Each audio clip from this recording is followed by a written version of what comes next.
بسم الله والحمد لله والصلاة والسلام على رسول الله اما بعد. السلام علیکم و رحمت الله و برکاته. برادران و خواهران گرامی قدر، امروز با توفیق الله سبحانه و تعالی ما سلسله از درس‌های خود را با همراهی شمایان شروع خواهیم کرد. از کتاب فقه ما امروز درس خواهیم کرد باذن الله تعالی و ما امروز با همراهی شمایان در باب دوم، الباب الثانی فی الآنیه، باب دوم درباره آنیه گفته ظرف ها رو میگن، ظرف ها یا که کاسه ها. و فیه عده مسائل، و صاحب کتاب میفرماید که در این یک چند مسئله ها است، الآنیه هي اوعیه التي يحفظ فيها الماء و غیره. ظرف ها آنیه میگویند این ظرف های میباشند که از برای گرفتن آب و طعام و شراب و غیره استفاده برده میشوند، از برای طعام، آب و غیره استفاده برده میشوند، خواه این آهنین باشند این ظرف ها، خواه از چیز دیگر. و اصل در استفاده آنها مباح یعنی حلال بودن است، به دلیل فرموده الله سبحانه و تعالی که میفرماید هو الذی خلق لكم ما فی الارض جمیعا، او پروردگار است که برای شما همه آنچه را که در روی زمین است آفریده. و در این باب ما شروع می‌نماییم در بیان مسئله اول میفرماید که استعمال آنیه الذهب والفضه و غیرهما فی الطهاره. مسئله اول باب در بیان استفاده ظرف‌های طلا و نقره و غیر از آنها در حالت‌های طهارت، یعنی که استفاده بودن ظرف‌های طلا و نقره در طهارت گرفتن. استفاده همه ظرف‌ها برای خوردن و نوشیدن و دیگر چیزها جایز و رواست، به شرطی که آنها پاک و مباح باشند. این اصل است، حتی اگر از چیزهای قیمت گرانبهایی باشد، زیرا اصل بر مباح یعنی بر حلال بودن او دلالت میکند. اما استفاده ظرف‌های طلا و نقره برای خورده و نوشیدن قطعا حرام است، نه برای دیگر چیزها، به دلیل فرموده او صلی الله علیه و سلم که فرمودند لا تشربوا فی آنیه الذهب والفضه، در ظرف‌های طلا و نقرگین شما ننوشید، و لا تأکلوا فی صحافها، و در طبق‌های آن نیز طعام نخورید، فانها لهم فی الدنیا و لکم فی الاخره، زیرا آن این طبق‌های طلاگین و نقرگین برای آنها یعنی برای کافران در این دنیاست و برای مؤمنان در آخرت است. این حدیث را بخاری و مسلم روایت کردند و فرموده او صلی الله علیه و سلم الذی یشرب فی آنیه فضه فانما یجرجر فی بطنه نار جهنم، هر کسی که در ظرف‌های نقره می نوشد، ظرف‌های نقرگین می نوشد، در حقیقت در شکمش آتش جهنم را می نوشد یا که می خورد. این هم روایت بخاری و مسلم است. این حدیث هایی که ما بر شما رساندیم برادران و خواهران گرامی روشن نشان می دهد که خوردن نوشیدن در چنین ظرف‌ها یعنی ظرف‌های طلاگین و نقرگین قطعا برای مؤمنان حرام است، اما استفاده اینها در چیزهای دیگر مانند استفاده در طهارت و غیره جایز و روا باشد. و این منع کردن همچنین همه این نمودهای ظرف‌ها را ضرر میگیرد، خواه از طلا، خواه از نقره، خواه ظرف‌های قیمت بها باشند، خواه دیگر. تنها در طعام و شراب این طلا و نقره با دلیل قطعی که بیان کردیم برای مؤمنان جایز و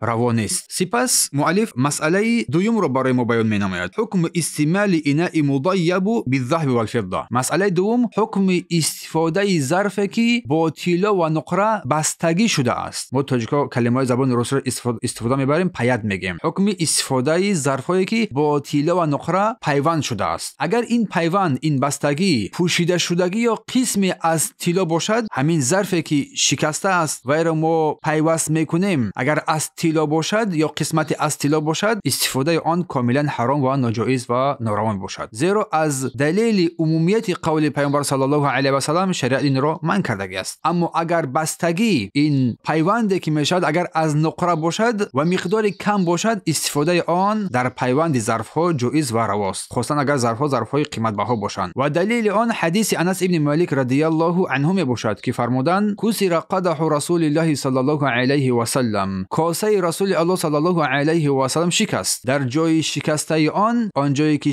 پیوند شکسته بود با زنجیر از نقره بستگی شد، یک پیوند شد. این حدیث را بخاری رحمه الله تعالی روایت کردند. این حدیث نشان می‌دهد که بستگی اندک از نقره برای تعمیر کردن، برای ساختن، برای آماده کردن کاسه یا دیگر طبقه استفاده کردن آن جایز و رواست، اشکال ندارد. اما کلا اگر از طلا باشد که قسمت از طلا باشد، این قطعا جایز نیست. و همچنین زیبا نمودن کاسه و دیگر طبقه طبق و آن چیزی که قائم مقام این است برای استفاده از زیبا کردن با طلا یا با آبی طلا جایز و روان است استفاده بردن آن. مسئله سوم استفاده بردن دیگو طبق کافران، استفاده بردن دیگو طبق کافران. این مسئله مهم است که بیشتر از مردم در دولت‌های کافری زندگی می‌نمایند، خاصه در روسیه و غیره. پس ظرف‌های کافران، یعنی که غیر مسلمانان، اصل در مورد ظرف‌های کافران مباح بودن است، یعنی که حلال بودن است برای استفاده بردن آن، مگر وقتی که افلاسی در آن انسان حس کرد پی برده یا که افلاسی پلیدی نجس در آن معلوم باشد، معلوم بگردد، در این صورت استفاده آن قطعا جایز و روا نمیگردد مگر اینکه بعد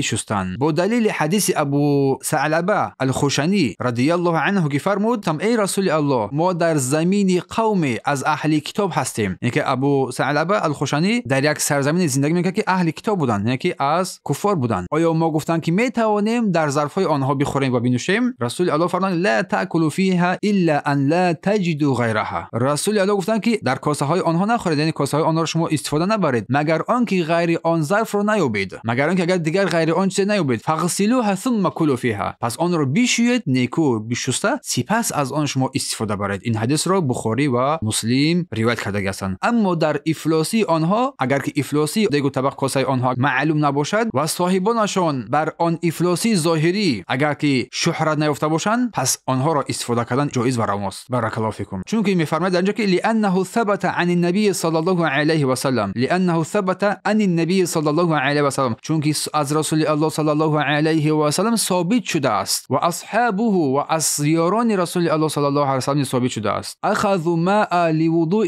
یک ظرف آب را از برای وضو از یک زن مشرکه کافر گرفتند و با آن طهارت کردند. همچنین الله سبحانه و تعالی خوراک اهل کتاب را برای مسلمانان حلال گردانیده است و شخص مؤمن می تواند که از خوراک اهل کتاب به خوبی استفاده برد و ظرفهای آن را استفاده بردن از باب اولا می گردد. مثل آنکه یک پسر بچه یهودی به رسول الله صلی الله علیه و سلم یا که رسول الله صلی الله علیه و سلم از برای خوراک خوردن دعوت نمود، باز از برای خوردن نان جوین و با روغن رسول الله صلی الله علیه و سلم دعوت آن را پذیرفتند و قبول کردند و رد نکردند، از اهل کتاب بودند. این دلالت بر جایز و روا بودن استفاده بردن خوردن طعام آنها و استفاده بردن دیگ و طبق آنها می باشد. و مسئله چهارم در اینجا میفرماید که الطهارة فی آنیة متخذه من الجلود المیته. مسئله چهارم طهارت نمودن با ظرف‌هایی که یا که از ظرف‌هایی که با پوست حیوان‌های خودمرده ساخته شده هستند. شخصانی که در کوه‌ها و در دشت‌ها زندگی می‌نمایند، در بیرون از شهر زندگی می‌نمایند، در آنها تا حال این چیزها دیده می‌شود که ظرف‌ها می‌سازند از پوست حیوان‌ها. در این مورد پوست حیوان‌هایی که دیباغ شده باشد، یعنی پاکسازی کرده شده باشد، در این حالت وای استفاده بردن این گونه ظرف‌ها از پوست حیوان‌ها جایز و روا می‌باشد. با دلیل فرموده رسول الله صلی الله علیه و سلم که گفتند در صحیح مسلم حدیث روایت می‌شود ایما اهاب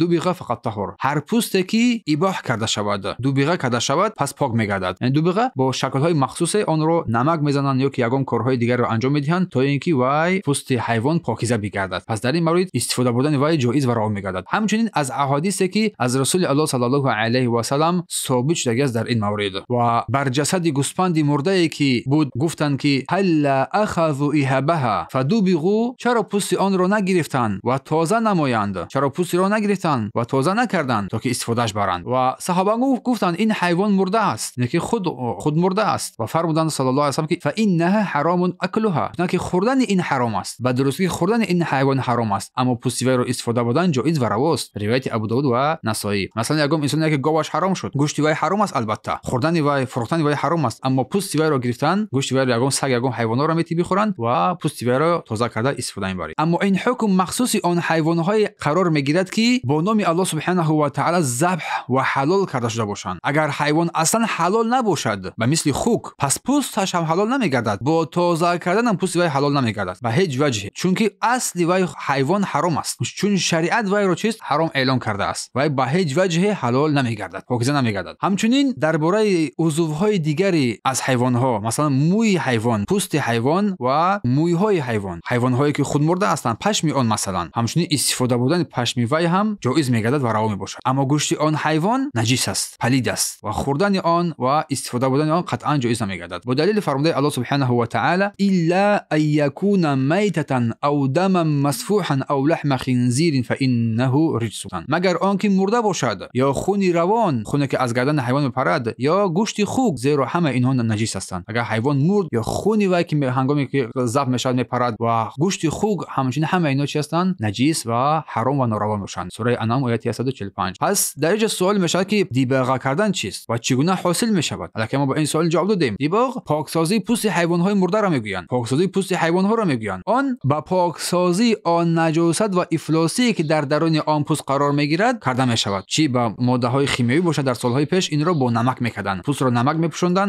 میشکیدن، میپوشیدن و سپس آن را میپیچونیدن و یک مدت میگذاشتن. سپس میشستن و غیره. همچنین با گیاهای مخصوص این کار را انجام مییابد. مثل گیاهی که قرض نام دارد یا که عرعر نام دارد، نوعی از بوته های هست که خصوصیت های پاککنی پوست ها را نیز مییابد. حاضر خیلی با زمان کمی با پیشرفت کرده است، ماده های شیمیایی پیدا شده است که میتواند انسان آن را به خوبی پاکیزه نماید. اما هر حیوانی که شریعت ذبحش را اجازه نداده است، هر حیوانی که شریعت ذبحش را اجازه نداده است، مثل حیوان های مردگی، مثل حیوان هایی که حرام هستند، پس پوست آن با هیچ وجه هم پاکیزه نمیگردد. و هر حیوانی که ذکر نام الله بر وی گرفته نشده است و این حیوان هم حرام است، خوردن وی حرام است، پوستش نیز با تازه‌کنی پاکیزه نمیگردد. از این رو پوست گربه و حیوان هایی که از گربه خردتر هستند، مثلا موش را ما بگیریم و غیره، با تازه‌کنی به هیچ وجه پاکیزه نمیگردد. حتی اگر در حالت زنده هم اگر که ذبح بگردد و پاکیزه شود، پاکیزه نمیگردد. همچنین پوست هر حیوانی که خوردن آن حرام است، گوشت آن حرام است، حتی اگر در زندگیش پاک باشد، پاک کرده شود، به همین کارهایی که بیان کردیم پاک نمیگردد. و خلاصه کلام در این موضوع، هر حیوانی که گوشتش حلال است، اگر بمیرد بدون ذبح، بدون قربانی کردن، پوست آن حلال میگردد و جز گوشتش پوستش حلال میگردد. و هر حیوانی که گوشتش حلال نیست، اگر بمیرد پوستش هم چیز ناپاک است و پاکیزه نمیگردد. الله سبحانه و تعالی خیرتان دهد. امیدوار هستم که مسئله برایتان واضح و روشن شده باشد. سبحانك اللهم وبحمدك واشهد ان لا اله الا انت استغفرك واتوب الیه.